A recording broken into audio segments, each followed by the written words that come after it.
पुराने Tehri bus stand के पास शरारती लोगों द्वारा पिछले 15 दिनों से वाहनों के शीशे तोड़े जा रहे थे, जिसको लेकर हमारे द्वारा इस खबर को प्रमुखता से उठाया गया, जिसका संज्ञान लेते हुए पुलिस हरकत में आई 2 नाबालिगों को रंगे हाथों पकड़ा गया, जिन्हें कोतवाली लाया गया, उनके परिजनों के सुपुर्द किया गया। भविष्य में इस प्रकार की गलती न हो, इसके लिए सख्त हिदायत दी गई।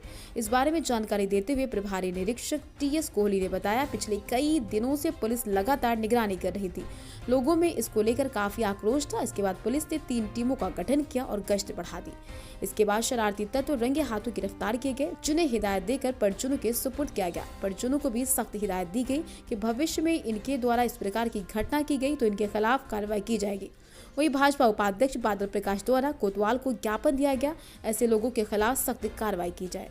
मैंने ज्ञापन मसूरी भाजपा की ओर से दिया है, मंडल उपाध्यक्ष होने के नाते ये ज्ञापन दिया है। ये मामला ये है कि आपको पता होगा, पिछले 10-12 दिन से टिहरी अड्डे और उसके आस पड़ोस के क्षेत्र में रोज़ गाड़ियों के शीशे तोड़े जा रहे थे, चोरी करी जा रही थी गाड़ियों में। तो वो जो शीशे टूट रहे थे उसका सब लोगों में बहुत आक्रोश था। इनफैक्ट वहाँ पे रात को महिलाओं ने भी आना जाना छोड़ दिया था डर के मारे। अब उसमें कल मसूरी पुलिस की मुस्तैदी से हमारे कोतवाल जी कोहली साहब और जो प्रदीप गिरी और सुनील, इन लोगों ने बड़ी बहादुरी से कल वहाँ बैठकर रात में वो देखा, वो बच्चे पकड़े। अब वो जब पकड़े हैं तो आपने देखा होगा, वीडियो में आया है कि वो कैसे हमला कर दिया उन्होंने एक पुलिस वाले पे। तो आप समझिए कि जो एक पुलिस वाले पे हमला कर रहे हैं और पुलिस वाले को मारने की कोशिश कर रहे हैं, ये लोग कहीं बच्चे नहीं हैं। इन पे सख्त से सख्त कार्रवाई होनी चाहिए और जो भी इनको किसी भी तरीके से छोड़ना नहीं चाहिए।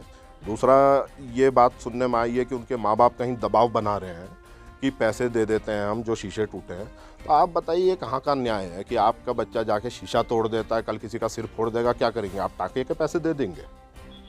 तो ये गलत है। तो कहीं ना कहीं परिवार क्या करना चाहिए? भाई साहब, कोई भी परिवार हो, राजनीतिक कितनी भी रसूख रखता होगा, मैं आपको इस बात के जिम्मेदारी से बोल रहा हूँ कि पूरी मसूरी भाजपा यहाँ पर धरने पे बैठेगी अगर इनका किसी भी तरीके से इलाज नहीं करा गया। पिछले 15 दिन से लगातार शिकायत आ रही थी कि गाड़ियों के शीशे तोड़े जा रहे हैं और ऐसी घटना दिसंबर माह में भी हुई थी। शीशे तोड़े गए थे, 5 गाड़ियों में सामान चोरी हुआ था। तो पहले हमें संदेह वही था, हमने उस तरह से काम किया पर उस तरह से कुछ मिल नहीं पाया। फिर जो हमारे पास प्रोफाइल है, यहाँ जितने भी डकैती सबका प्रोफाइल है वो चेक किया, पर उनके द्वारा भी काम नहीं किया गया था। हमने लगातार इसमें शिकायतें बढ़ती जा रही थी और लोगों में एक आक्रोश पैदा हो रहा था कि वो गाड़ी कहाँ खड़ी करें। इतना सुरक्षित स्थान है आपका लंडौर क्षेत्र और वहाँ भी जब ये हरकतें हो रही हैं, इसलिए हमने इसमें 3 टीमें बनाई, अलग अलग तरीके से इनको देखा और उनका मैप डिज़ाइन किया कि किस तरह से वो कहाँ से निकलते, कहाँ से टूट रहे हैं। वहाँ टीमें अलग अलग गाड़ियों में बैठे इंतजार करते रहे। कल वही हुआ, वो अपने टाइम पे आया और बच्चों ने वहाँ फिर दोबारा पत्थर मार के तोड़ने की कोशिश की। उसी दौरान उन्होंने पकड़ लिया। किंतु वो दोनों बच्चे जो है, एक 14 साल का है और एक 16 साल का है, दोनों 10वीं में एग्ज़ाम दे रहे हैं और जब कोचिंग जाते हैं, कोचिंग से वापसी में तोड़ते हैं। नाबालिग होने के कारण हम उनको माँ बाप के सुपुर्द किया, क्योंकि उनको हिरासत में नहीं लिया जा सकता और ना ही इस संबंध में कोई बहुत मुकदमे लिखे गए थे। सिर्फ एक मुकदमा NCR हुई थी। तो उनके माता पिता ने जिन लोगों का नुकसान है उनसे बात की है, उनकी भरपाई करेंगे। एक तरह से देखा जाए तो उनको आर्थिक दंड तो इसका मिल ही गया है और एक सबक मिल गया है कि दोबारा अगर ऐसा करेंगे तो अपना भविष्य खराब करेंगे।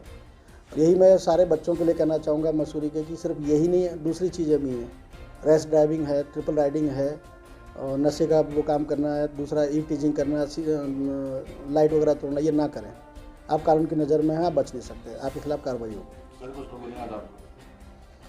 लोगों का ये कहना है कि इस तरह से बच्चा होकर छोड़ देने से तो इनके हौसले बढ़ेंगे। तो उनसे हमने ज्ञापन तो ले लिया, इसका मैं जवाब भी दूंगा। विधिवत बच्चे हैं, इनको कानूनन भी हम हिरासत में नहीं ले सकते, लेकिन देखा जाए तो उनके माता पिता को जो आर्थिक दंड पड़ा है वो भी एक तरह से इनके लिए सजा ही है। तो शायद ज़िंदगी में दोबारा ऐसा काम ना करें। इस संबंध में उनके माता पिता ने आश्वस्त किया है और उन बच्चों को भी हमने समझाया कि दोबारा अगर ऐसा होगा तो आपकी बार आप बख्शे नहीं जाएंगे। बख्शे तो हैं वो उनके, और जो नुकसान किया है वो भरपाई वो करेंगे। बाकी जिन लोगों का नुकसान है उन सबसे मैंने कहा है कि यदि आपकी भरपाई नहीं होती तो आप अग्रिम कार्रवाई के लिए स्वतंत्र हैं।